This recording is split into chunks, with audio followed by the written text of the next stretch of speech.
G'day, g'day. It's Nicky and welcome to Wicked Wildlife. Now, if you've been watching our videos for very long at all, you'll know this guy here. This is Brutus, our Red Belly Black Snake, who's quickly become a real star of the channel.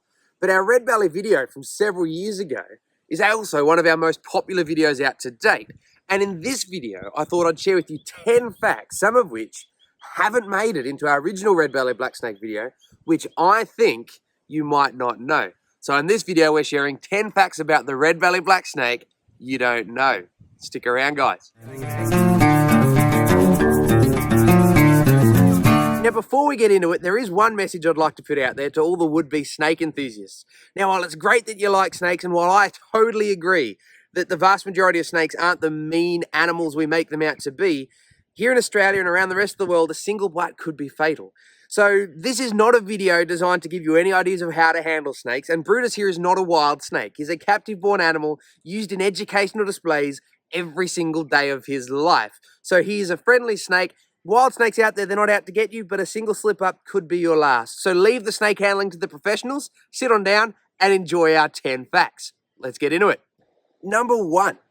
The Red Belly Black Snake is actually the first venomous snake in Australia to have been described by Western science, even though it wasn't the first one observed. You see, back in 1790, John White, who was a naturalist who was aboard the first fleet, described a snake that matches the description of the eastern brown, but he never formally gave it a name. Whereas 4 years later, George Shaw, another zoologist, wrote a formal description of the Red Belly Black Snake, introducing it to Western science. However, in his original description, he describes it as a harmless, non-venomous species, which simply isn't true. So while at first we thought it was a non-venomous snake, it turns out it is the first venomous snake described by Western science here in Australia. Number 2, the Red Belly Black Snake was briefly put in the genus Naya, making it a cobra. You see, in the 1790s, we might have thought it wasn't a venomous species, but it didn't take us long to figure out that wasn't really the case. Over the next 50 years, there was a lot of debate about exactly what family this snake fitted into. And one German zoologist briefly placed the Red Belly Black Snake and its cousin, the king brown or mulga snake, in the genus Naya, which makes them cobras. Now, of course, today we know that this isn't the case. They are elapids just like cobras, but they're not actually cobras.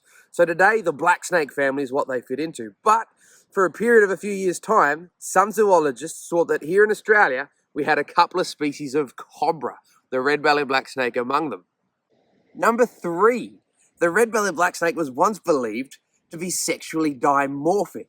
Now, sexual dimorphism is basically where males and females look visibly different, so generally different colours in the case of reptiles. And this sounds crazy considering the Red Belly Black Snake is one of the only snakes in Australia that has very little variation in colour. But early herpetologists here in Australia accidentally mistook eastern brown snakes for a female form of the Red Belly Black Snake. So in early records, we thought that these guys were sexually dimorphic, with the males being black with red bellies and the females being plain brown. Of course, today we know that's not the case, but briefly, we thought that Red Belly Black Snakes were sexually dimorphic. Number 4, the Red Belly Black Snake gives birth to live young. Now, this might not sound that crazy, because a lot of our snakes in the southern part of Australia, like tiger snakes and copperheads, also give birth to live young. But what makes the red belly unique is it comes from a family or a genus, the black snake family, where all of its close relatives lay eggs. Now, the real benefit to giving birth to live young in a cold climate anyway, is that if you lay eggs, you're relying on one place being warm enough, dry enough, the right humidity and temperature for eggs to incubate. Whereas giving birth to live young, you get to carry the embryos inside your belly from warm place to warm place, meaning that live-bearing reptiles generally do far better in cold, wet climates than their egg-laying counterparts. And this has enabled the red belly to live in habitats that all the other black snakes don't thrive in. Number 5, the Red Belly Black Snake is actually responsible for about 16% of snakebite here in Australia. Now, this was calculated between the years of 2005 and 2015 by scientists running what we now know as the Australian Snakebite Project. And interestingly, this was almost the exact same amount of bites as the tiger snake, who is the second most common cause of snakebite death in Australia. So while the same number of people were bitten by red bellies versus tiger snakes, we had 4 deaths from tiger snakes in that 10-year period and 0 from red bellies. In fact, we can't find any records of a healthy adult human being having been killed by a red bellied black snake. Now, this isn't to say that it's not medically significant, not venomous enough to kill you, but thanks to modern first aid, anti-venom, things like this, the red bellied black snake is not really on the list of snakes likely to kill a human being here in Australia. One study that I found interesting, though, is that in New South Wales, vets found that the red bellied black snake is the snake most likely to bite and envenomate dogs. Now, as a general rule of thumb, these snakes are fairly uninclined to bite, but whether this is because these guys are being sought out by dogs and basically caught and put in a situation where they've got no choice to bite, whereas something like a brown snake might be quicker to get out of the way, the red bellied black snake is responsible for more pet bites in New South Wales than any other species, whilst as far as people, it comes second to things like the brown snake and a smidge behind the mainland tiger. Number 6, red bellied black snake bites are pretty painful bites, especially as far as Australian snakes go. You see, the vast majority of Australian snakes are strongly neurotoxic. They shut down the nerve system, but it's largely painless. Red belly bites cause an awful lot of local pain, swelling, and you can even cause necrosis, basically loss of the digits, and in some black snakes, loss of a limb. On top of that, red belly bites experience things like headache, nausea, vomiting, and a really unusual feature from red belly bites is some people experience what we call anosmia, meaning loss of sense of smell, which can either be temporary or even permanent. And this is recorded not just in the red belly, but in their other black snake cousins, like the Collette's black snake as well. So a painful bite that causes some very unusual side effects. Number 7, red belly black snake bites are treated using tiger snake anti-venom.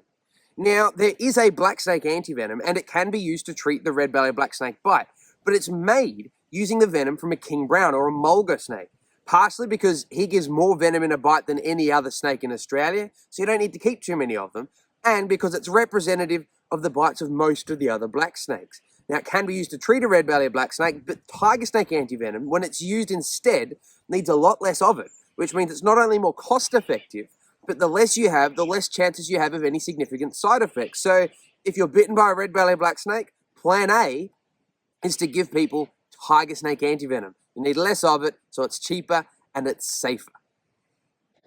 Number 8, the red bellied black snake is famous for being a snake eater. And because of this, a lot of people in rural Australia say if the red bellied black snake's around, he's a good snake to have because he's going to eat up all the brown snakes and you don't have to worry about them. And while this is partially true, it's only partially true. You see, the vast majority of the red bellied black snake's diet is things like frogs. They'll also take things like skinks, dragons, other lizards, other venomous snakes, even other red bellied black snakes, as well as mice and things like this. So yes, he will eat some snakes, including venomous snakes. But a 4-foot red bellied black snake like this guy here isn't going to eat a 5-foot eastern brown snake. In fact, there's just as many records of brown snakes eating black snakes, but this guy is known to be a snake eater. He'll eat pretty much whatever he can find, snakes included.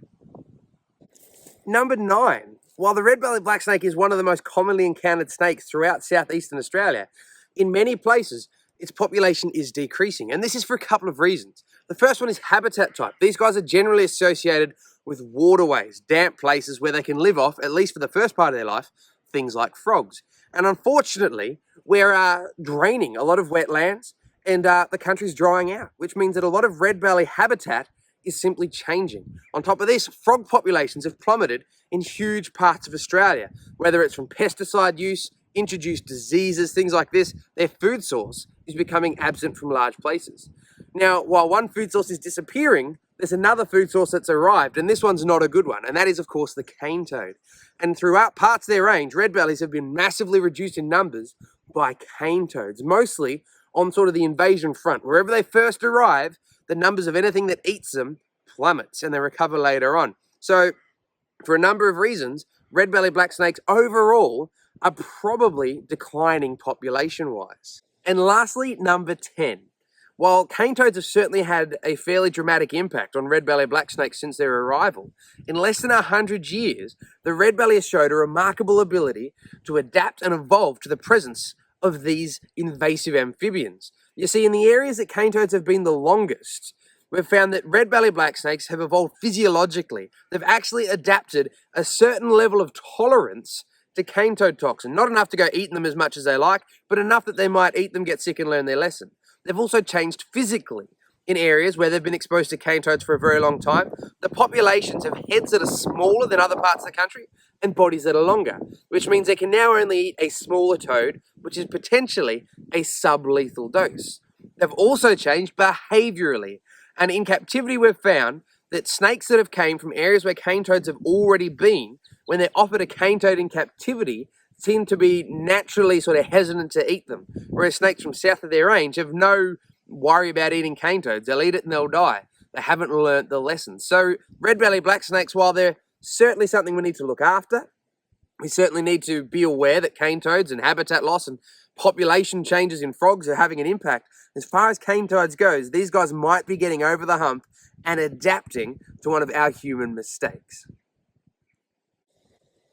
So there you go, guys. That's 10 interesting facts about the red belly black snake that I think most of you guys wouldn't have known. But you let me know in the comments, how many of these facts were new to you? How many did you know? Or what other facts is there that you think I should have posted down instead? But on top of that, I hope you've enjoyed the video. I hope you've learned something. And if you haven't already, please subscribe to the YouTube channel, leave us a comment, all that sort of stuff.